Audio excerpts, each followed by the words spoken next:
How's it going, everyone? We're here to check out the new attack helicopter that is on staging branch, so that means it will most likely make it into this next monthly update, if all goes well. Now keep in mind, all of this could still change or be adjusted and tweaked. This is the first iteration, and they have asked us to jump onto staging to test these. So you can go ahead and go straight to Airwolf and grab one. You can say, I'd like to buy a helicopter. It will pop up on here as the attack heli down here. And it costs $22.50 scrap so far.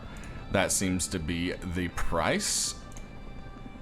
Once you've done that, there's your beautiful attack heli. And first question is probably going to be, does this fit into a garage? And yeah, you can pretty much push it into a garage. They made it pretty much small enough to be able to do that. But it kind of sticks out here and there, and you need kind of a big space. I mean, honestly, you're probably going to have to build like a little heli hangar anyways. Kind of keep that in mind. And it does have 3 different inventory spaces to keep in mind here. So first you've got your fuel tank. It'll by default give you the 100, but of course it holds 5. Then you've got your rocket pod. Rocket pod is going to go ahead and hold an entire small box of rockets. Now you can actually put any type of rocket in there. And we're going to actually show off a row of HVs and a row of regular rockets, kind of, just to kind of give you an idea of where they shoot and so forth. So we'll get that going. But basically, any kind of rocket can go in here. You can also put in an ensign rocket if you want. And then you're going to want some kind of weapon to put into your turret. So then you're going to come up here and you'll see it says turret. And you just slot a gun in there just like you would a turret, and then you want to go ahead and fill your ammo slots. As you can see, you have the same amount as an actual turret. I just have 1 stack on here because we're not really going to play around with it too much. But you'll see that the gun itself actually does show up down here, as you can see there. And this is pretty much a 2-person ordeal because you're not going to be able to do anything other than fly it by yourself. So as we turn on here, you'll see it has several gauges, and you've got your altitude, and then you've got your fuel gauge there. And then you've also got your compass and actuometer, I believe. Is it? I'm not an aeronautics person. I may have said that wrong. One way or another, it's the gyro doodle thingy that tells you if you're going straight or not. So there you go. So you've got a few of those on. You got your engine on, and as you fly around here, you can see the thing is very maneuverable. I would say it feels a lot like the scrap helicopter when it comes to flight, but is definitely way faster than the scrap helicopter. And yeah, it just has a lot of maneuverability to it, which I think is really nice, actually. Has 850 health, as you can see. And yeah, it can take some pretty good shots and so forth, but you know, anyone who's good at shooting some things down can definitely shoot this thing down pretty easily. Now, you can press X, switch to the gunner seat, but as you'll see, as the helicopter loses power, you can't shoot anymore. And then you'll most likely have to do a crash landing like this, which, I mean, hey, if you can pull yourself out of it, cool. But, you know, it's just one of those kind of things, it's not going to be worth it. I mean, you can do X, and then you click on it, and boom, you're already out of it. So, a lot of people kind of asked, oh, is there going to be kind of like a switcheroo kind of thing? And as you can see, that doesn't pan out too great. But this also helps us show it does drop its ammo and gun, and then in the second box, it will drop also the rockets as well. So that's basically how that goes there. But we're going to go ahead and jump in. I'm going to have help from one of my buddies, Bear, and we're going to kind of shoot at a few different things here and there, and basically just kind of give a demonstration of maybe shooting a base, checking out kind of oil rigs, see how well that kind of looks, and so forth. But yeah, it's definitely pretty rough when it comes to the shooting. You guys will see what I mean. Okay, yeah, it's quite a limited range. You can shoot straight down. But only a little left and right. It's not a full like 360. Nope. Just from 182.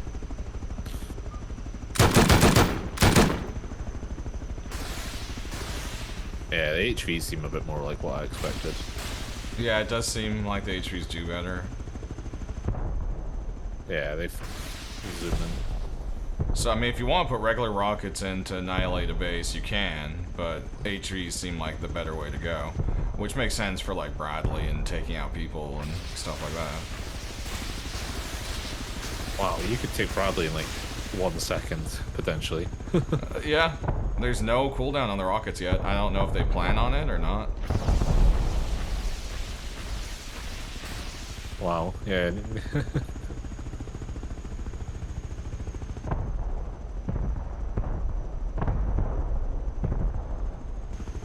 Can you change rocket type? No, you just have to load them, and they're loaded however, it seems. Okay, alright.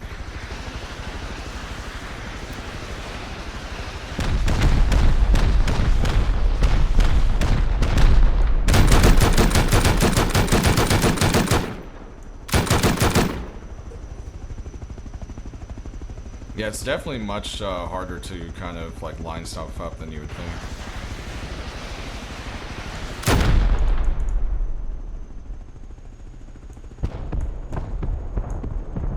That's not so far away.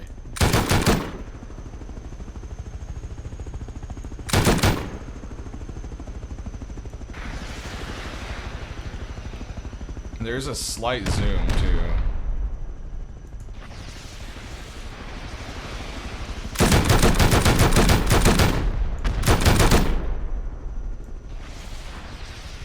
If you middle mouse click, but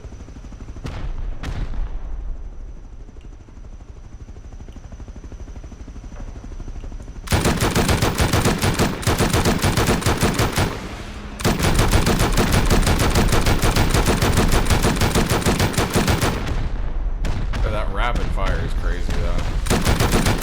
You can go through so many rockets. Boxer rockets like nothing.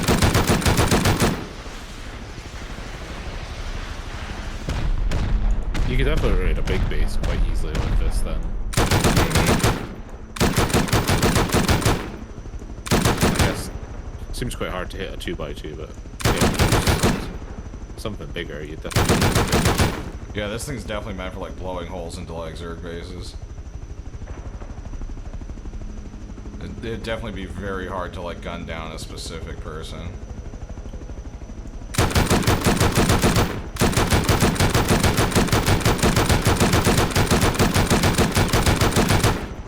Alright, so one thing to note with the rockets, they do actually fire from the bottom of the box first. So the last slot first is actually where they're going to go.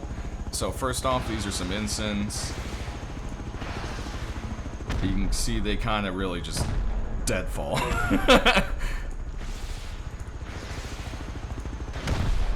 Then now you can see on the screen, it does tell you which it switched to, so now we've got some HV rockets. And you'll see these are much more direct. So this is definitely going to be what you want to do if you're going to actually be trying to shoot something else that's moving, like let's say a vehicle, maybe the Bradley, or something like that. They definitely have a much more direct path. And then when it says nothing, it means you just have standard rockets.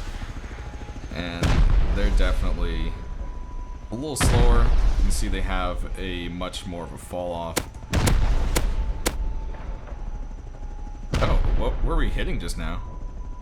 Was that the electric wires? I heard like a click, click, click, like we were damaging something. That was weird.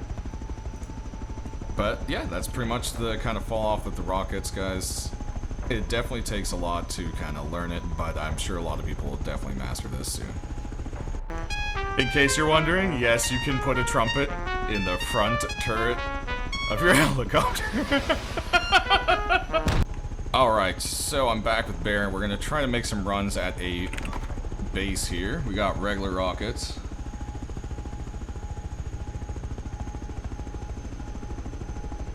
And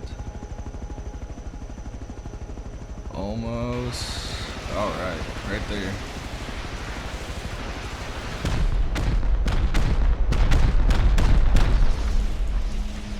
And we just put a stack of rockets here for like testing purposes. Alright, we're missing it now.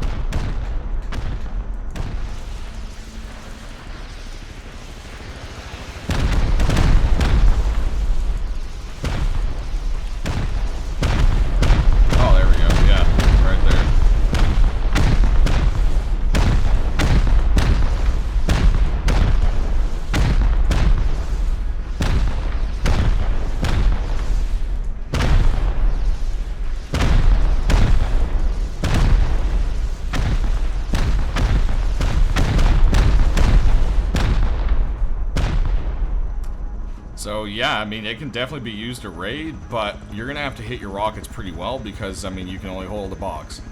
But you can toss a whole box of rockets straight at a base. I mean, that's pretty crazy. And obviously the SAM sites will shoot at this thing, but you know, it's gonna depend how well you set up the SAM sites, and also how easy it is to take out the SAM sites for the people on the actual heli. This could easily take out SAM sites too. Couple well-placed HVs and boom.